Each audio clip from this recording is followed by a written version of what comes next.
ವೀಕ್ಷಕರೇ, ಇವತ್ತಿನ high voltage ಪಂದ್ಯದಲ್ಲಿ ಪಾಕ್ ಹಾಗೂ ಭಾರತ ತಂಡವು ಮುಖಾಮುಖಿಯಾಗುತ್ತಿದ್ದು, ಹಾಗೆ ವೀಕ್ಷಕರೇ ಈ ಒಂದು ಪಂದ್ಯವು ಭಾರತ ತಂಡಕ್ಕೆ ಬಹಳ ಮುಖ್ಯವಾಗಿದ್ದು, ಒಂದು ವೀಕ್ಷಕರೇ ಪಾಯಿಂಟ್ಸ್ ಟೇಬಲ್ನಲ್ಲಿ ಭಾರತ ತಂಡವು 2ನೇ ಕ್ರಮಾಂಕದಲ್ಲಿದ್ದರೆ ಇತ್ತ ಪಾಕಿಸ್ತಾನ ತಂಡವು 3ನೇ ಕ್ರಮಾಂಕದಲ್ಲಿದೆ.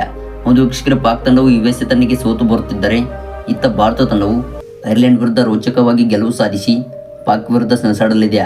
ಇನ್ನು ವೀಕ್ಷಕರು 1ನೇ ಕ್ರಮಾಂಕದಲ್ಲಿ 2 ಪಂದ್ಯವನ್ನು ಗೆದ್ದುಕೊಂಡು 1ನೇ ಸ್ಥಾನವನ್ನು ಹಂಚಿಕೊಂಡರೆ ಇತ್ತ ಭಾರತ ಹಾಗೂ ಪಾಕಿಸ್ತಾನ ತಂಡವು 2 ಹಾಗೂ 3ನೇ ಕ್ರಮಾಂಕದಲ್ಲಿದೆ.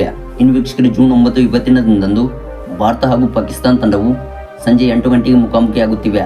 ಇನ್ನು ವೀಕ್ಷಕರು ಈ ಒಂದು ಸ್ಪೋರ್ಟ್ಸ್ ಮಾಹಿತಿಯನ್ನು ತಿಳಿಯುವುದಕ್ಕಿಂತ ಮುಂಚಿತವಾಗಿ ಇವತ್ತಿನ ಹೈ ವೋಲ್ಟೇಜ್ ಪಂದ್ಯದಲ್ಲಿ ಪಾಕ್ ವಿರುದ್ಧ ಟೀಮ್ ಇಂಡಿಯಾ ತಂಡವು ಗೆದ್ದು ಬೀಗಲಿದೆಯಾ ಅಥವಾ ಇಲ್ವಾ ಎಂಬುದನ್ನು ದಯವಿಟ್ಟು ಕಾಮೆಂಟ್ ಬಾಕ್ಸಲ್ಲಿ ಕಮೆಂಟ್ ಮಾಡಿ ತಿಳಿಸಿ.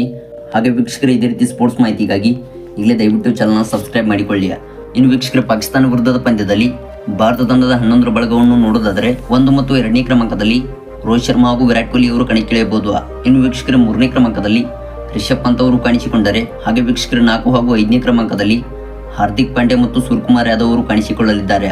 ಇನ್ನು ವೀಕ್ಷಕರೇ 6 ಹಾಗೂ 7ನೇ ಕ್ರಮಾಂಕದಲ್ಲಿ ರವೀಂದ್ರ ಜಡೇಜಾ ಹಾಗೂ ಅಕ್ಷರ್ ಪಟೇಲ್ ಅವರು ಕಾಣಿಸಿಕೊಂಡರೆ, 8 ಹಾಗೂ 9ನೇ ಕ್ರಮಾಂಕದಲ್ಲಿ ಮೊಹಮ್ಮದ್ ಸಿರಾಜ್ ಮತ್ತು ಹರ್ಷದೀಪ್ ಸಿಂಗ್ ಅವರು ಕಾಣಿಸಿಕೊಳ್ಳಲಿದ್ದಾರೆ. ಇನ್ನು ವೀಕ್ಷಕರೇ 10 ಹಾಗೂ 11ನೇ ಕ್ರಮಾಂಕದಲ್ಲಿ ಜಸ್ಪ್ರೀತ್ ಬುಮ್ರಾ ಹಾಗೂ ಕುಲ್ದೀಪ್ ಯಾದವ್ ಅವರು ಕಣಕ್ಕಿಳಿಯಬಹುದು. ವೀಕ್ಷಕರೇ ಈ ಒಂದು ಬಲಿಷ್ಠ ತಂಡದೊಂದಿಗೆ ಇವತ್ತಿನ ಪಾಕಿಸ್ತಾನ ವಿರುದ್ಧದ ಪಂದ್ಯದಲ್ಲಿ ಭಾರತ ತಂಡವು ಕಣಕ್ಕಿಳಿಯಬಹುದು. ವೀಕ್ಷಕರೇ ಇದಾಗಿತ್ತು ಇವತ್ತಿನ ಸ್ಪೋರ್ಟ್ಸ್ ಮಾಹಿತಿ.